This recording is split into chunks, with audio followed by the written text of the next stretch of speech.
Hello, and how are you doing? Just one moment, I have an inopportune text to send. Okay, with, with that important household matter settled, welcome. It does seem that audio is working. So, man, what a month. What a month. So, let's talk about some BC updates. Oh, let me get some chat. Been a few weeks since I've done this, and let me log in. Technical matters. One moment. And any day now. Oh, invalid. There we go. Okay, I think I finally have things set up. So you might have seen that a few people went to Denmark. So that was a pretty big production for me. Flew from Los Angeles to Copenhagen. It's roughly 5,700 miles, however many kilometers that is. It was an 11-hour flight, and yeah, went well. We arrived in Copenhagen and hung out for a few days, did some sightseeing, and then we went to an MVP meeting or a meeting of the Business Central MVPs at the Microsoft office in. And one thing I learned about Denmark is that it's futile for me to attempt to properly pronounce Danish words. So I'm just going to call it Lyngby. Let's just pretend that's how it's pronounced, but it's not. It's something totally different with an accent that I cannot reproduce. And then that was early in the week. And then later in the week, there was the Days of Knowledge Nordic conference in Odense, I believe is how it's pronounced. Again, I cannot pronounce Danish words properly. I would say it's Odense, but that is not how it's pronounced. So as you could see, it was beautiful. We did have a little bit of rain, but otherwise it was a very beautiful event, and I got to take the obligatory photo with the Microsoft sign. So while we were there, we met up with a whole bunch of people. So it's pretty cool. This is at the Scandic Hotel near the Microsoft office. And we had, just in this group, I think we had 7 countries. 1, 2, 3, 4, 5, 6, 7. Yeah. So just 7 countries in this photo alone. And there were several other people who joined us at the event. So it was quite an international meetup. So it was very fun, very cool. However, it was a rough trip, I will admit, and kind of started when I realized after a day of being in Copenhagen that I'd left my iPad on the plane. And the seats on the plane I was on had this weird configuration, and there was no room. I couldn't put a backpack under the seat in front of me. the little pocket on the back of the seat in front of me couldn't even hold the iPad. It was so small. Like you could put a piece of paper in there. That was about it. So I found this little tiny sliver of storage space for like a magazine on the side of my seat. So I tucked my iPad in there thinking I would watch it or read or, kill time. Well, it turns out I slept. I talked to the woman next to me, and by the time I got off the plane, after thinking I was organized, well, I left it right in that little tiny hidden pocket in the seat. And it turns out that when you lose something on a plane, you forget something on a plane. I've never done this before, amazingly, or at least never realized it to claim it. There is an interesting process, and I'm sure it varies by city, but in Copenhagen, all lost and found, whether planes or airport or vicinity, gets routed to the airport lost and found. And it seems that virtually no one understands this process. So turns out it takes roughly a minimum of 3 days for an item left on a plane to make it to some office where it sits and then eventually gets processed by lost and found. You can't call and figure out what's going on. You have to go online, and only once the item is listed as found and cataloged by the airport lost and found can you attempt to submit the form to claim said item. And you must provide identifying information, how to prove that it's yours. Fortunately, I have a lock screen that has all my contact information, is very obvious. But they refuse to reach out to anyone, even if it has your name and number on it. They won't reach out. And if you don't claim it within 3 days of it being listed, you lose it. So that was a fascinating experience. So it took me on the third day, I was able to submit the form to claim it. I had to go to the airport on the fourth day. I had to pay a fee in order to get my iPad out of jail.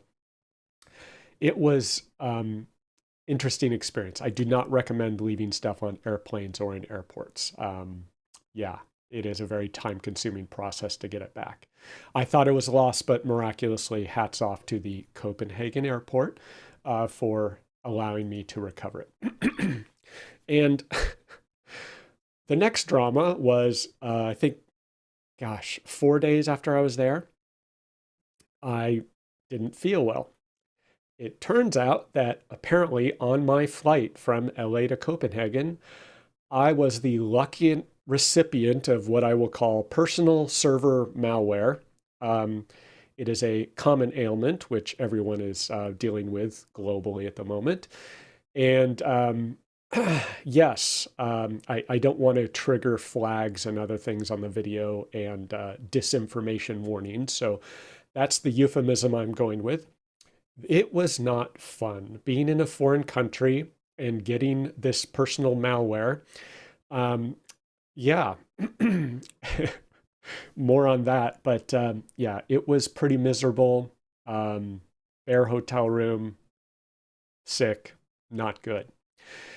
But not to be outdone, a colleague's son was there on the trip, and it was Shannon, and poor Shannon.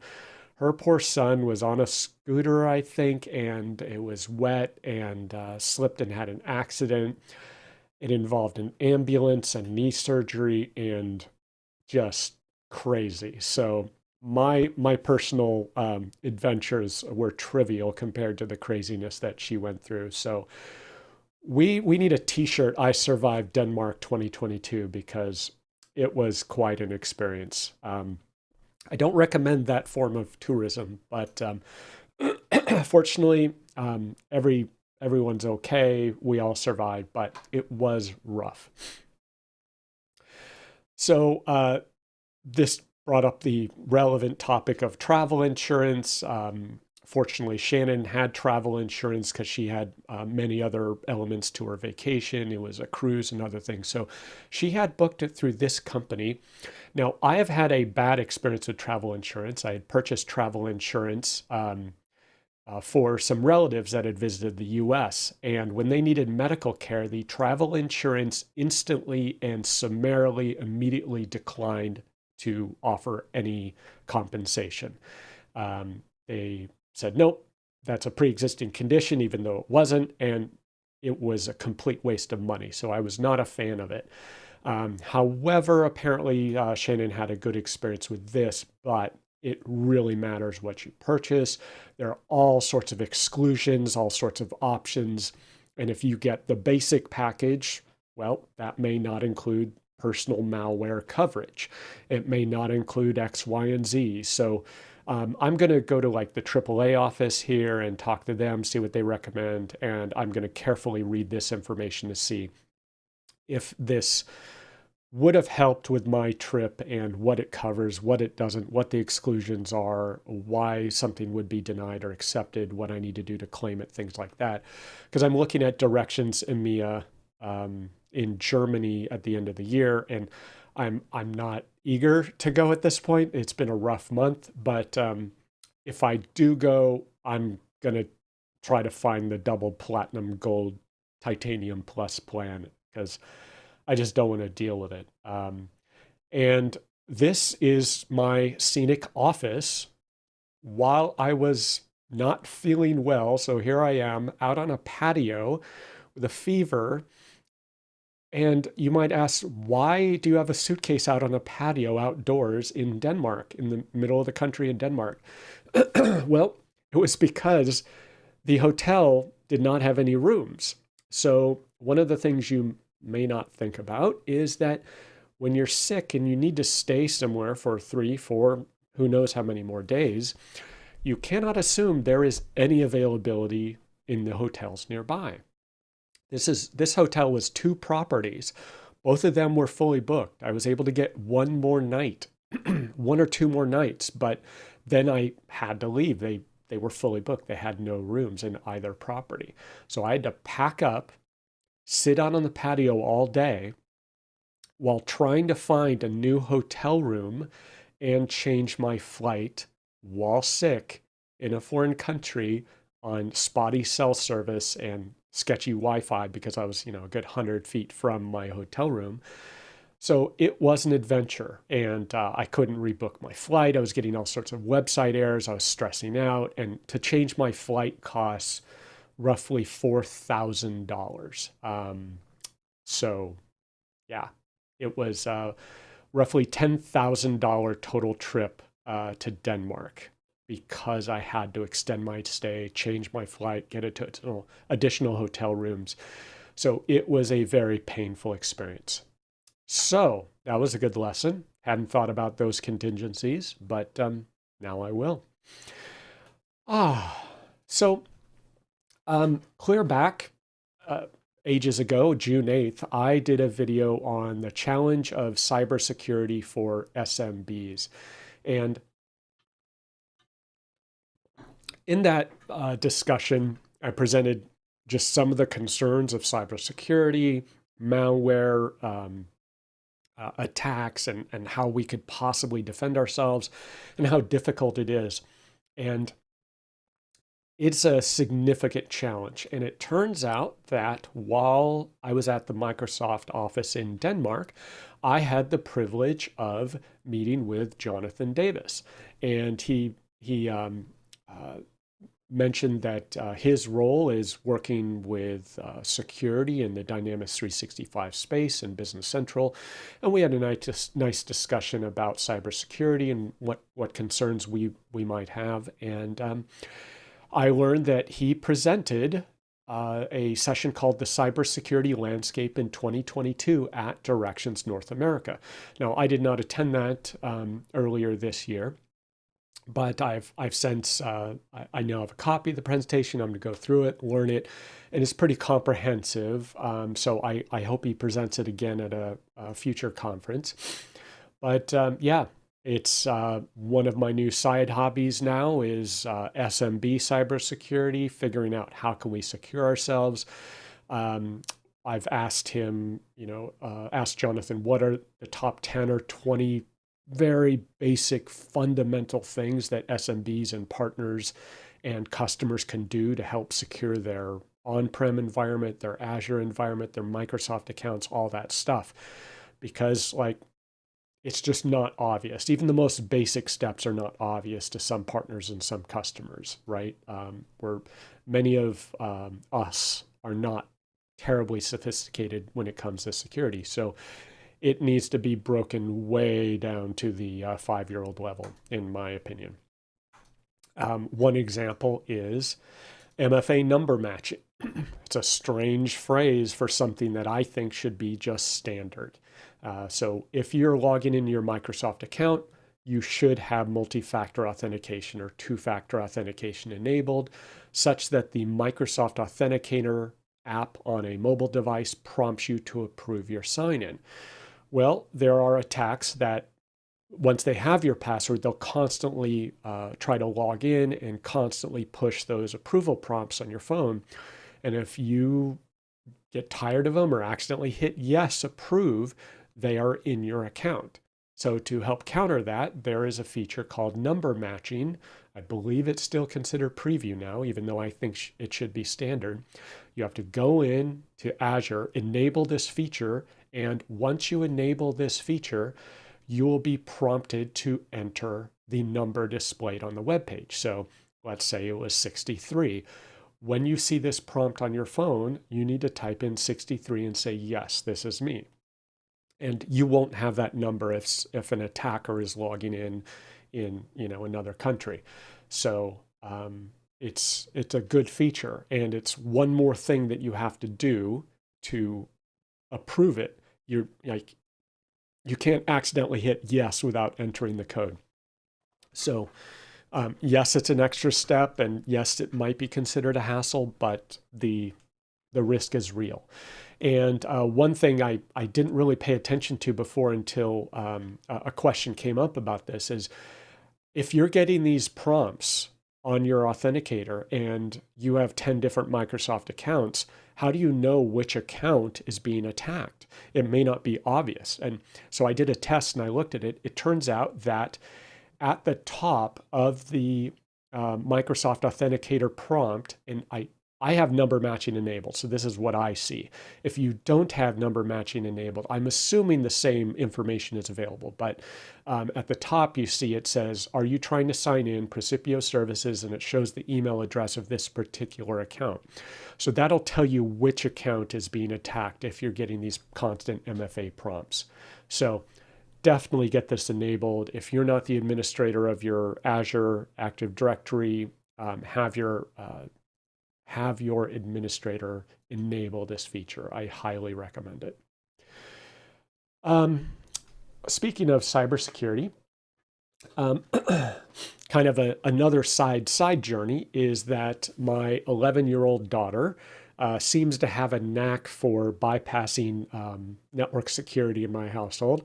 So I'm trying to direct that into a productive venture. And we have set her up with multiple computers, and she is starting a Google IT support certification process. It's an online course through Coursera, which is an online learning platform. Seems to be a well-produced,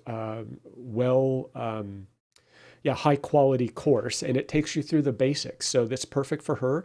She's learning about, the operating system components, hardware components, network connectivity, PuTTY, SSH, things like that. And so it's going well, and she's 11. So it's pretty incredible. Proud geek dad right here.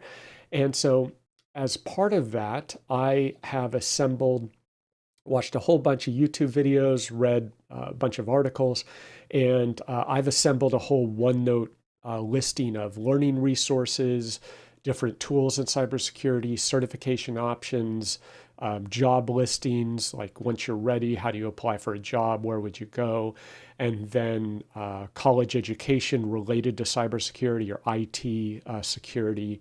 And so I'm putting that all together effectively for my daughter as part of a learning plan for her if she wants to continue this. But I'm also probably going to compile it into a blog post, kind of how I have my BC resources blog post. I'll create a cybersecurity resources blog post in case anyone is interested. So it's going well. So this is actually from yesterday. We were at a shopping mall in the food court, and rather than sitting and watching a YouTube video, we brought the Kali Linux, the ThinkPad with Kali Linux, and she wanted to figure out how to connect her AirPods or via Bluetooth to the laptop with Kali Linux. And turns out that Bluetooth is not installed by default. So she had to figure out how to install the drivers, configure them, edit the config files, get it enabled, and get it working. And so she did that during lunch at the mall. So that was pretty cool. So she seems to be doing well. So if she can do it, lots of opportunities for anyone who's interested in that industry. And I don't see that going away anytime soon. So if you're looking for a good job, I have a feeling cybersecurity is going to be with us as an industry for quite a while. So there is a new Business Central book, and Andre has, excuse me, has created this new book, which is to be released in July. So soon. I don't know if it's a specific day in July, but July 2022, so hopefully a couple days. And it is Administrating Microsoft Dynamics 365 Business Central Online, a practical guide to SaaS administration and migration from your on-prem Business Central environments to the cloud. So if you're interested in that, go check it out. Both Packed Books, packedpub.com, I believe, and it is available on Amazon as well. So yeah, check that out. Very cool. And that is now also listed on my BC resources page as well. So congratulations for that. And a little spotlight on Alberto's Business Central blog. It is businesscentralgeek.com. And he is cranking out some really good blog posts. Definitive guide to configuration packages in Business Central, great review of a fundamental feature of Business Central, how to set up approval workflows, workflow overview. So these are just the top three that I grabbed from his list on the blog. But if you aren't following him on Twitter, definitely give him a follow. It's ALLBERTTS. And he posts on Twitter whenever he has a new blog post. So check him out. And Alberto is in Spain. And this turned out to be an interesting theme of the month because when I was in Denmark, I met Laura Lorente. And she is a trainer, a Microsoft Business Central MVP who does Business Central AL development training in Spain. She has a twin sister, it turns out, and they both do Business Central AL development and training, which, I mean, that's quite the wild coincidence. And I believe they predominantly or only do that training in Spanish in Spain, which I found fascinating. Because I have to support several Dynamics GP customers, and they're either in Mexico or Central and South America. And it is challenging. I don't speak Spanish. They have very limited English. And so we are literally on support calls using Google Translate on the fly to try and talk to each other and, navigate the screen and stuff like that. And so I think there's a need for Spanish support, both in training, development, consulting, implementation, you name it. And I was just checking stats. The stats I found is that Spanish is the second most common language. The number I saw was 7.6% of world population. And it is the third most used language on the internet. So and I believe English and Chinese are generally in the top two, with Spanish being second or third, depending on which category. So it's a big, big audience, and I'm assuming there's going to be a need for it. And after looking up Laura's information here and her company, I remembered that Roberto is also in Spain. So, I mean, that's three people that I just happen to know that are in Spain working on Business Central And so, yeah, I think there's an opportunity for growing that, and maybe they could do a Dynamics user group meetup in Spain. I think that would be pretty cool. Um, so someone asked me, how do you get followers? And honestly, I don't know. Um, it was a unusual question for me because I do not pay attention to followers. If you have a fair number of followers, you probably know that this number over here, 2641, is not terribly meaningful. Like, I'm going to guess over half of those followers aren't real in the sense that they're not interested in what I'm tweeting on, putting out on Twitter. They're just random followers, or their companies, or their marketing accounts, or they're these follow back things that I don't understand. So I don't pay attention to it. I know there are quite a few people who are interested in Business Central content, but I'm going to guess at least half of my followers on Twitter, they could disappear and they wouldn't miss what I'm posting. So this number, unfortunately, is not very meaningful. And in terms of engagement, my rough rule that I came up with is roughly 1% of my followers actually engage at any point. Maybe it's 2 or 3%, but so, out of 2,641 followers, I'm going to guess 1% are actually reading what I'm posting at any given time.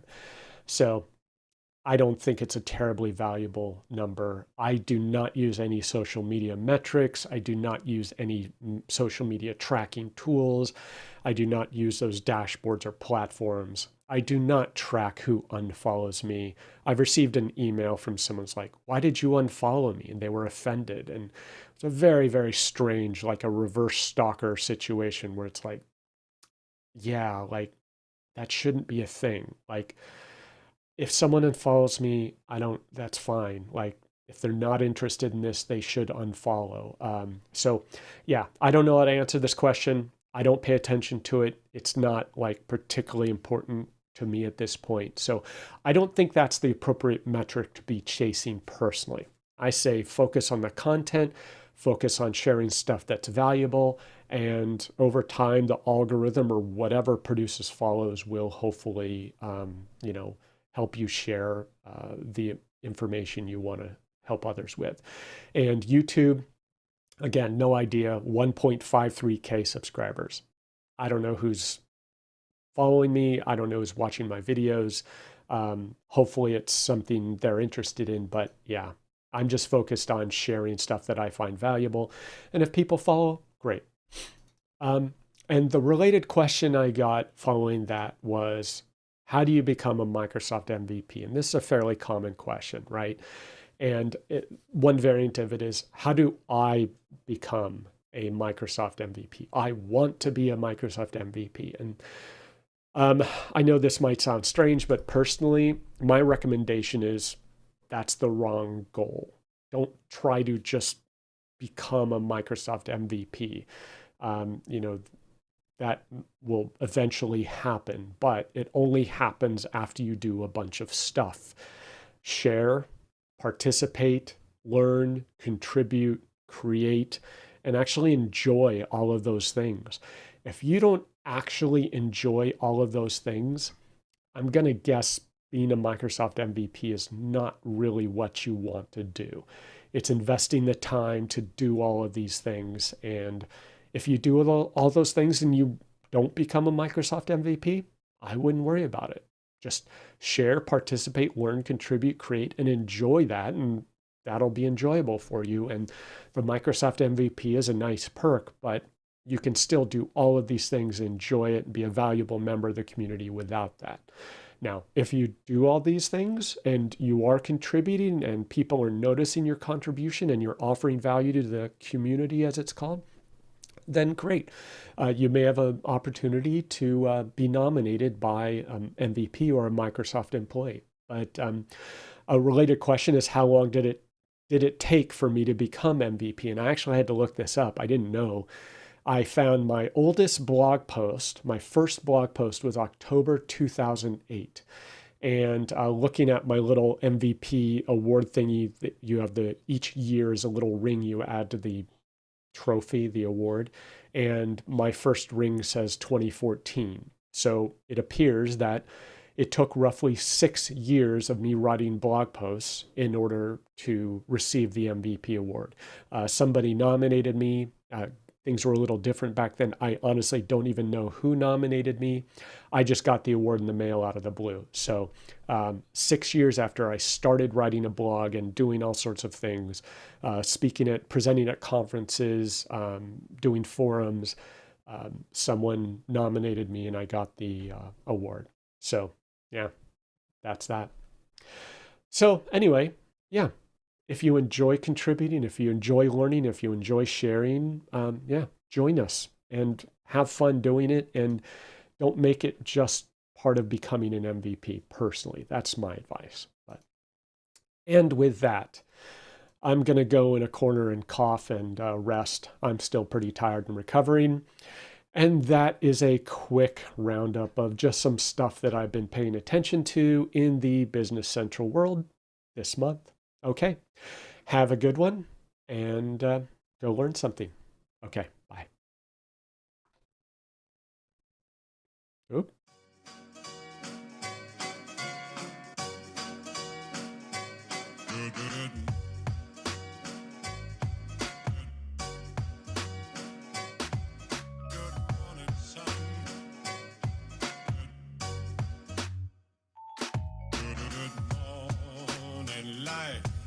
Good morning, sun.